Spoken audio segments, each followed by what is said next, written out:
Hey, what's up everyone? I hope you're all having a wonderful day or night. I hope you will enjoy today's video, so let's just get into it. Learn from my mistake. Do not go on a low effort first date. I did this one time and I did the L on this. You know, it happens sometimes. I'm human. So I matched with this guy on Bumble and he brings up something that's on my profile, which is that I love doing Pilates. And he says that he wants to go to a Pilates class with me, which I do love when people show interest in my hobbies. He wanted to go to a Pilates class as our first date. And I told him that personally, I think that a workout class is not the best option for a first date because you can't talk to each other. It's really hard. And like, how are you supposed to get to know each other? I think that that's totally fine. What, like, for a date later on, once you've actually met and have talked to each other, like, have some sort of relationship. I told him that I only do dinner first dates, and he said something like, "Oh, interesting. We just date so differently. Like, I was gonna suggest if you wanted to do coffee or go for a walk instead." And I should have known, and I should have just declined this workout class date. So he asked me when I was going to Pilates next, and I told him, like, I'm going like this week, whatever, this time, and like, you're welcome to come. I'm just not gonna consider a date. Like, we can go like as new friends. Like, it could be like a friend date. And he's like, sure. Thursday rolls around. I go to this ambiguous friend date slash fake first date. And honestly, like, he is like, he's a great personality. He's attractive, great guy. Just, again, not compatible, right? Because we just date differently. Alright, I think I've heard enough. Great guy, attractive, but you date different. You are not even trying to get to know him better because he didn't took you to a dinner date. Well, good for you. And that was not a low effort date. I agree that gym workouts or Pilates are not the best idea for a first date, but he was going for what you like to do. And even more, that was not a low effort date because it was not even a date. You told him to go as friends. And then this followed, and I bet you have no idea why. Never heard from him again.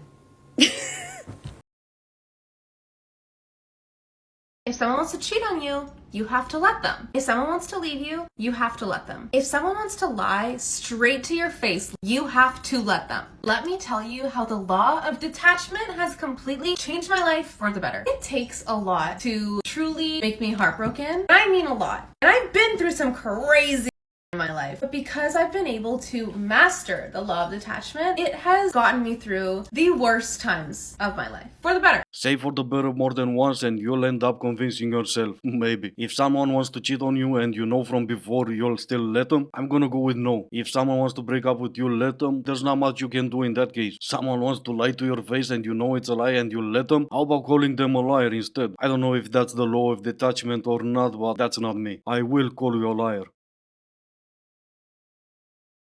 How to go from a situationship to a relationship. But this is something for me is very bizarre, like thinking, oh no, we're something. What do you mean we're something? Either you are or you're not. So I think you have to set boundaries for yourself and set boundaries like for everything in your life. It depends what you're looking for in your life. I feel that men get comfortable. Whatever you allow them to do, they just get comfortable.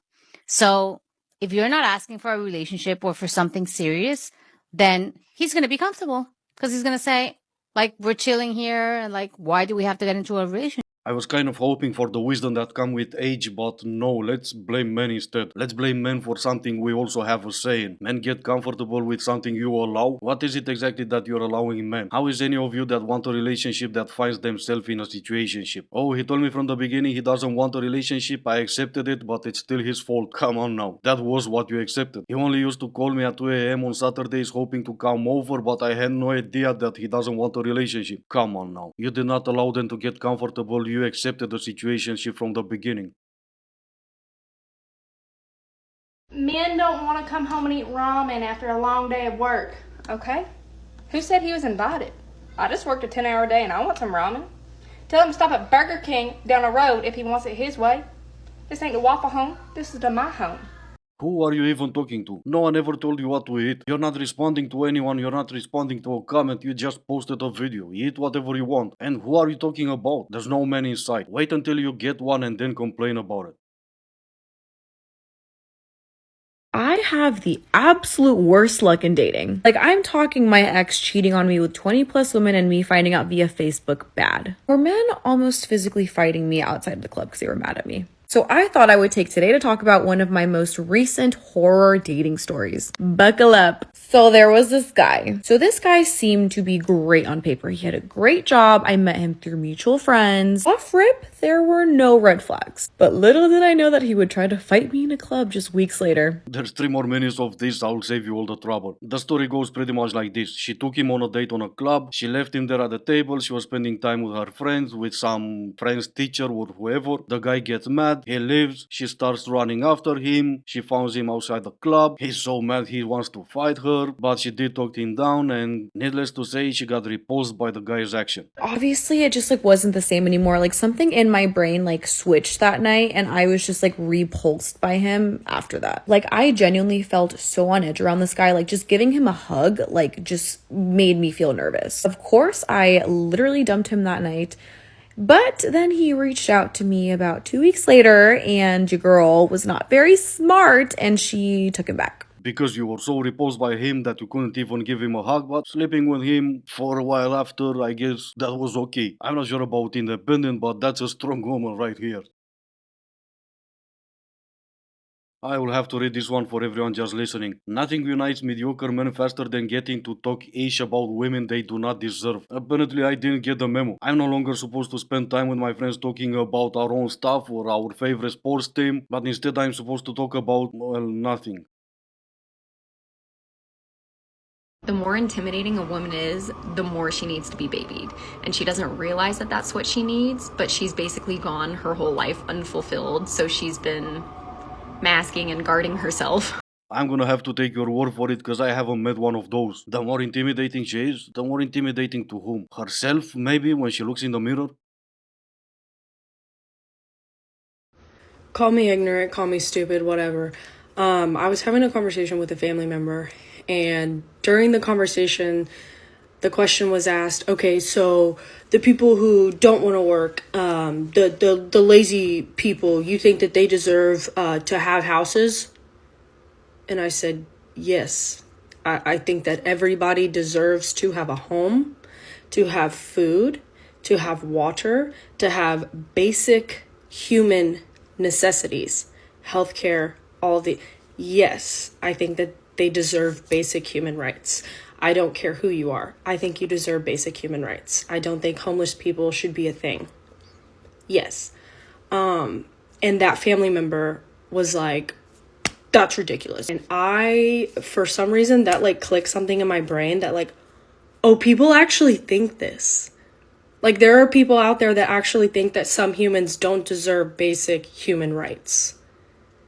And that kind of messed me up because I'm like, I didn't think that people actually thought that. I thought that there was something else that they were, I don't know why, but and to know that it's oh, one of my family members literally thinks this. Yes, we're not all tree huggers like you. I stayed away from this video for a while now, but I'm curious to know what you guys think about this. She did frame it in a way where if you disagree with her, you sound like you don't think everyone should deserve human rights. That's not the case here. She started her own videos saying lazy people who don't want to work, yeah, they don't deserve a home. And on the other side of the coin, I don't deserve to pay more in taxes for them to get a home if they don't want to work and if they're just lazy. But like I said, I would love to hear your guys' opinion on this.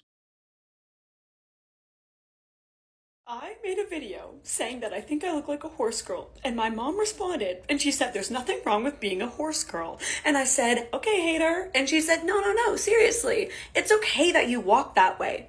You walk with strong hips. There's nothing wrong with that. First of all, I wasn't implying that I was the horse. Well, I mean, if he quacks like a duck, walks like a duck, it could be an undercover goose, but not likely. And they all wanted to go to dinner tonight, and I said I wasn't going to go unless she was invited too. Right. Because if we all went to dinner and she didn't get invited, her feelings would be so hurt. Yeah, you don't want that to happen. Yeah, I know. No way. Oh, sorry, what? What was that?